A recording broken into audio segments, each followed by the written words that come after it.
Bonjour à tous. Aujourd'hui, nouvelle analyse. Aujourd'hui, on va parler de le Binance Coin. Oui, le Binance Coin. Je pense que peut-être beaucoup de personnes sont surprises de le voir ici, mais en fait, on va se rendre compte que le Binance Coin peut être, ou pourrait surtout être, un bon investissement pour l'avenir, et on va essayer en fait de comprendre pourquoi. Alors, avant tout, qu'est-ce que le Binance Coin? Le Binance Coin, c'est tout simplement un token. C'est un token de type ERC20, d'accord, qui a été créé sur la blockchain Ethereum. Voilà, comme beaucoup en fait de tokens qui ont été créés pour faire des ICO. Parce que le Binance Coin a bien évidemment été utilisé dans le cadre d'une ICO. Donc, combien il en existe? 200 millions, du moins 200 millions qui ont été créés et distribués à l'origine. Donc, ça a été réparti entre les investisseurs, des business angels et bien évidemment l'équipe qui a gardé une partie, on va dire, pour le financement de la plateforme Binance. Ça, on va venir un tout petit peu plus tard. Donc, il sert à quoi? Il sert à quoi le Binance Coin? D'accord? Donc, en soi, il n'y a pas grand chose à dire sur c'est quoi, voilà, ça c'est un token ERC20, rien de plus. Maintenant, il sert à quoi? Et on va voir que c'est là où ça peut devenir assez intéressant. Alors, le token ERC20, donc le BNB, qui est le Binance Coin, donc BNB, pour l'instant, il sert tout simplement à payer tout ce qui va être frais, n'importe quel type de frais, sur la plateforme Binance. Donc ça veut dire que tout ce qui va être frais de transaction, frais pour withdraw par exemple des coins, n'importe quel type de frais va être payé, ou peut être payé, pas obligatoirement, par le Binance Coin. Voilà. Donc, qu'est-ce qu'a fait Binance pour promouvoir justement son token et pour justement obliger, et voire même pas obliger, mais plus inciter les gens à l'utiliser? Première chose, ils ont tout simplement dit, ok, si vous payez vos frais avec le Binance Coin, vous aurez la première année, d'accord? Donc la première année, vous aurez 50% de réduction sur les frais de transaction, ce qui est énorme. Deuxième année, la moitié, 25%. Troisième année, encore la moitié. Quatrième année, encore la moitié. Et cinquième année, plus aucune réduction. Et je pense que dans 5 ans, le site aura relativement bien changé. Donc ça, c'est la première chose qu'ils ont fait. Donc ça veut dire que en gros, Binance est le site d'échange avec les frais de transaction les plus faibles. À la base, ils sont à 0,10%. Grâce au BNB et grâce à la première année, vous aurez tout simplement 0,05% de frais de transaction. Autant vous dire que c'est ridicule. Alors oui, il y a certains sites comme Kraken où par exemple si on fait un achat en buy limit, effectivement, on n'a pas de frais de transaction, d'accord? Mais pour tout le reste, on aura des frais. Et les frais sont bien plus élevés. Alors que sur Binance, on a un frais absolument fixe de 0,05% pour tout, d'accord? Pour tous les types d'achats en crypto-monnaie. Voilà pourquoi ça en fait l'un des sites, même le site je pense, le moins cher à ce niveau-là. Donc ça c'est la première chose qu'ils ont fait pour promouvoir le Binance Coin. La deuxième chose qu'ils font, et qu'ils ont fini de faire en fait tout simplement, pour également, on va dire, augmenter le prix du token, ils ont fait ce qu'on appelle un burn. Donc à l'origine, j'ai bien dit qu'il y avait 200 millions de tokens. Sauf que si vous regardez aujourd'hui, là vous allez me dire, mais c'est bizarre, j'en vois à peine 100 millions. Oui, parce qu'il y a eu une sorte de burn qui a été fait. En gros, qu'est-ce qu'ils ont décidé de faire? Chaque trimestre, ils prenaient 20% de leur chiffre d'affaires et ils rachetaient avec ces 20% du BNB, et ces BNB, ils les détruisaient. Et ça, ils l'ont fait jusqu'à racheter 100 millions de Binance Coin. Et en faisant ça, bien évidemment, ça a fait drastiquement augmenter son prix, mais ça a également prouvé qu'en fait Binance était un modèle économique qui fonctionnait, parce que même avec des frais qui sont à 0,05%, ils ont réussi en l'espace de quelques trimestres à racheter la moitié de tous les Binance Coins, et à chaque fois c'était pratiquement 1 ou 2 millions de dollars qui étaient détruits. Donc ça prouve quand même que leur modèle économique est hyper rentable malgré des frais qui sont hyper faibles. Et ça m'amène à me poser des questions par rapport à justement les autres sites d'échange, par exemple comme Bittrex, Bitfinex, qui ont des frais qui sont de l'ordre de 0,25%. Donc ça veut dire des frais qui sont 2 fois, voire 4 fois plus chers que Binance, et qui ont un support qui est exécrable, qui ont des downtime, alors que théoriquement, ils gagnent des quantités folles d'argent. Voilà, ça amène aussi à se poser un petit peu de la question de qu'est-ce qu'ils font avec l'argent, mais bon, on n'est pas vraiment là pour en parler. Donc, pourquoi maintenant, qu'est-ce que Binance plus précisément? Maintenant qu'on a bien compris le but du Binance Coin et surtout comment ils ont fait pour le mettre en avant, Binance, c'est une plateforme d'échange qui est pour l'instant centralisée, comme la plupart des autres plateformes d'échange, mais qui vise justement à être décentralisée dans le futur. Et ils vont être décentralisés avec, au cœur de leur écosystème, le BNB. Pourquoi est-ce qu'on a besoin de sites d'échange décentralisés?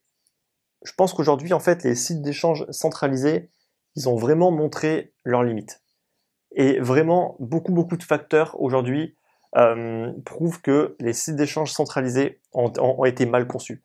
Donc déjà, d'un point de vue architecture, donc je parle architecture réseau, hein, bien évidemment. Architecture réseau, on voit en fait que leurs infrastructures ont été mal conçues dès le début, qu'elles ne peuvent pas évoluer par rapport à la masse de personnes. Dès qu'il y a un gros nombre de personnes qui arrivent sur le site, boum, le site ralentit, il y a des downtime, et là ils doivent faire à nouveau des maintenances qui peuvent parfois durer plusieurs heures, voire plusieurs jours. On a pu le voir avec Kraken par exemple. Ça c'est un gros problème au niveau d'architecture parce qu'ils n'arrivent pas, ou alors ils n'ont pas conçu une architecture réseau qui permet tout simplement de supporter la charge. Et je pense que c'est pas l'argent qui manque. Deuxième chose, pas de sécurité. Ou plutôt pas. Ou plutôt peu de sécurité. On va quand même pas dire qu'il n'y en a pas. Peu de sécurité. Nombre de sites qui s'est fait hacker, si on prend l'année dernière, les années avant, etc. J'ai envie de dire, il y a tout le temps des piratages. Voilà, parce que manque de sécurité, parce que manque de procédures, etc. Donc la sécurité, c'est aussi un des gros problèmes. Et c'est pour ça aujourd'hui qu'on ne fait absolument plus confiance aux sites d'échange pour conserver l'argent à notre place. C'est une des raisons principales, même si je pense que c'est aussi une bonne idée de toujours garder le contrôle de notre argent, mais bon. Ensuite, troisième point, ça va être en fait le manque de liquidité. Oui, manque de liquidité. Et ça, on va dire que ça va plus impacter les traders, plus les day traders, voire les scalpers, qui eux en fait ont besoin d'énormément de liquidité pour pouvoir faire des entrées et des sorties relativement rapides avec des montants qui sont assez élevés. Malheureusement aujourd'hui en fait il y a tellement peu de liquidité que la seule crypto-monnaie qu'on peut vraiment day trader voire scalper, ça va être, allez, le Bitcoin, ça dépend des jours, et peut-être Ethereum. Honnêtement, sur les autres crypto-monnaies, il y a tellement peu de liquidité que c'est complètement impossible, ou alors on peut le faire mais avec des sommes qui sont ridicules, d'accord? Aujourd'hui, des traders peuvent prendre des positions avec quoi? 10, 30, 40 000 euros, et essayer de rentrer et de sortir avec un bénéfice sur par exemple d'autres crypto-monnaies que le Bitcoin ou Ethereum, vous verrez que c'est quasiment impossible. Et donc ça oblige tout simplement de devoir utiliser que certains sites où il va y avoir beaucoup de liquidité, et malheureusement c'est pas forcément les meilleurs sites. Et après, qui dit beaucoup de liquidité, dit une grosse affluence, dit un site qui lag parce qu'il y a des problèmes d'architecture réseau. Donc voilà, aujourd'hui on va dire que les conditions pour day trader et pour scalper sont pas réunies. Parce que manque de liquidité et aussi avec un site qui est forcément beaucoup plus long. Ensuite, donc ça c'est vraiment, mais c'est véridique. Alors les sites d'échange aujourd'hui, ils ont des supports exécrables. Vraiment exécrables. Quand j'utilisais encore Bittrex, Poloniex, Bitfinex, il y a quelques années de cela, honnêtement, leur support était injoignable. J'avais beau envoyer des tickets, j'avais mais absolument aucune réponse. Et si vous voulez savoir, hein, j'ai envoyé des tickets à Bittrex il y a peut-être 1 ou 2 ans, j'ai pas eu une seule réponse. Même aujourd'hui. Donc je pense que le ticket a même peut-être été fermé. Aucune réponse du support, c'est exécrable. il gère par exemple, une personne qui va avoir 5 ou 10 000 dollars, je sais pas, pour X raison, elle a besoin de contacter le support, elle ne peut pas. Je trouve ça assez incroyable. Est-ce que vous mettriez de l'argent sur un site d'échange où leur support est injoignable, où on ne peut contacter personne dans le site? Non. Donc Binance également, ils arrivent, et je pense que c'est un des seuls sites avec Bytestamp qui est selon moi un bon support, qui est réactif et qui nous répond. Par exemple, j'ai demandé sur Binance à supprimer par exemple l'authentification en 2 facteurs, à leur poser quelques questions techniques, des trucs comme ça, et j'ai toujours eu des réponses. Sur Bytestamp également, mais alors sur tous les autres, niet. Pas une seule réponse, honnêtement injoignable. Hein. Complètement injoignable. Et ensuite, le dernier point négatif, ça va être... Bon, je ne l'écris pas en anglais, ça va être trop long. Le côté international. Beaucoup de sites sont absolument pas ouverts vers les autres. En fait, les sites vont être en anglais, vont autoriser telle ou telle personne à créer un compte, mais concrètement, ils sont pas du tout internationalisés. Alors que Binance, lui, il arrive. Honnêtement, je pense que c'est un des sites avec le plus de langues qui sont disponibles, et ils accueillent absolument tout le monde. Alors après, vous allez me dire, ok, forcément, c'est plus simple. Ils n'ont pas de monnaie fiduciaire, donc c'est plus simple pour eux, certes. Mais même les sites qui ne gèrent pas des monnaies fiduciaires comme Poloniex, Byte2X, etc., ils sont pas du tout autant ouverts que Binance. Voilà. Donc ces 5 points-là font aujourd'hui que Binance, qui a été créé il n'y a même pas un an, d'accord? Il a été créé il n'y a même pas un an. Il me semble que il a été créé en juillet 2017. Aujourd'hui, c'est 3 millions d'utilisateurs et c'est quasiment, je dirais pas le premier site, mais il est dans le top 3 aujourd'hui des sites d'échange. Si on regarde le volume d'échange sur 24 heures, on est à 1,5 milliard de dollars. Donc c'est plutôt énorme pour un site qui a été créé en juillet 2017.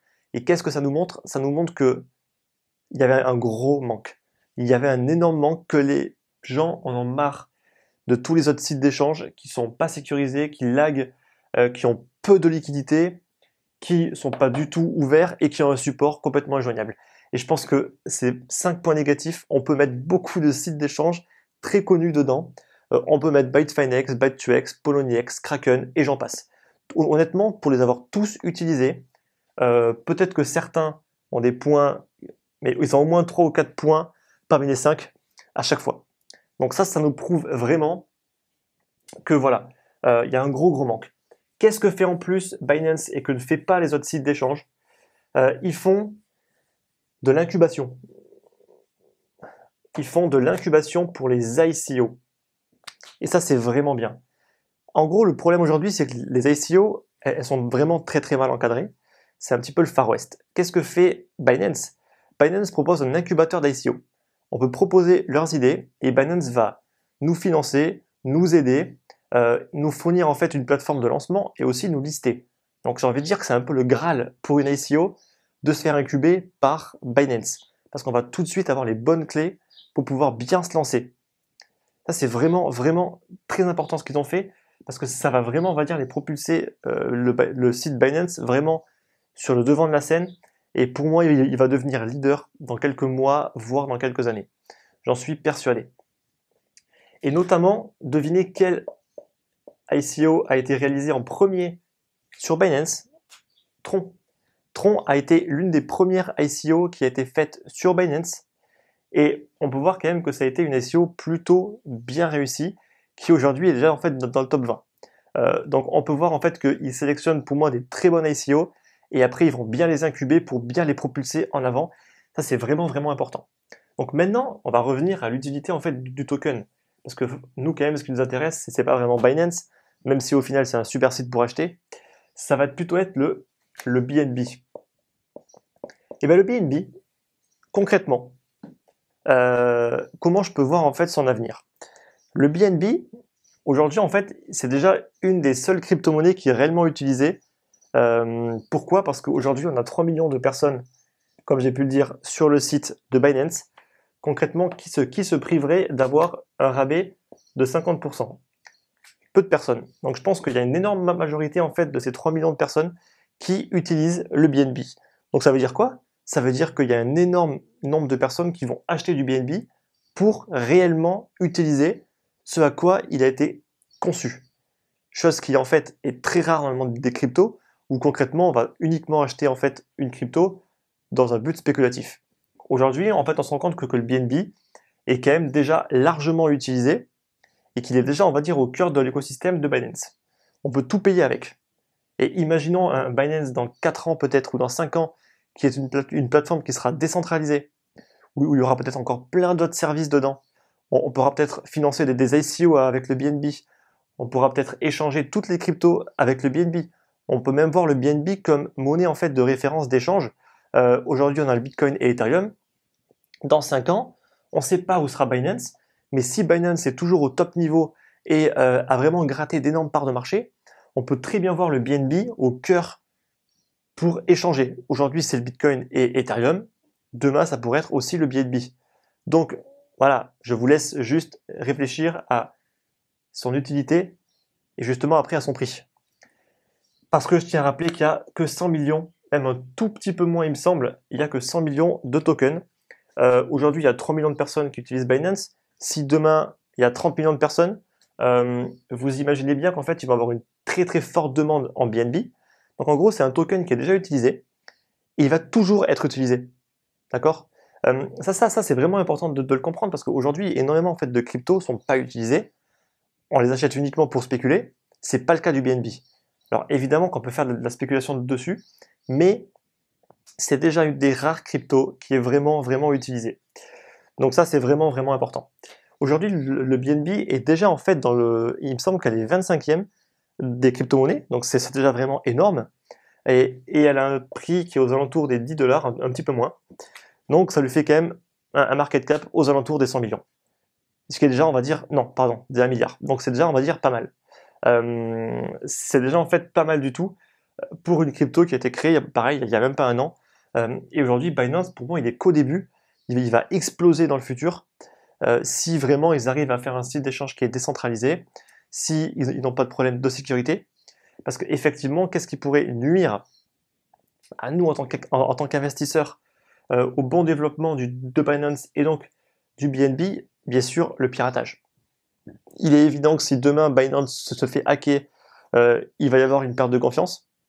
Alors qu'aujourd'hui, Binance, c'est, je pense, un des sites d'échange les plus sûrs et où les gens ont confiance. Et donc, bien évidemment, il ne faut pas qu'ils perdent cette confiance. Donc, voilà à peu près pour le BNB. Je pense que vous l'aurez compris. Ça peut être vraiment un très bon investissement pour l'avenir parce que voilà, c'est un token qui est utilisé maintenant et qui est réellement utilisé, qui a un cas d'utilisation concret. Et ça, c'est très très rare. Et concrètement, son prix pourrait vraiment exploser. Je pense que là, pour le coup, 10 $, c'est peut-être pas grand-chose. Et même, je dirais que c'est un des seuls tokens à avoir une valeur intrinsèque la plus proche, d'accord, de la réalité, comparé à toutes les autres crypto-monnaies qui, honnêtement, ont un prix, mais uniquement grâce aux spéculateurs. Aujourd'hui, je pense que justement le BNB, vu qu'il est déjà beaucoup utilisé pour l'échange, pour les paiements des frais de transaction, je pense que c'est vraiment une des seules cryptos qui a un prix, je dirais, le plus juste et le plus proche en fait de la réalité. Et ça, c'est aussi très très rare. Et qu'est-ce que ça va impliquer? Ça va tout simplement dire que concrètement, tant que Binance monte, son BNB en fait va monter parce que le nombre d'utilisateurs va forcément monter, le volume d'échange va monter, et donc si tout ça monte, forcément l'utilisation du BNB va forcément monter, d'accord?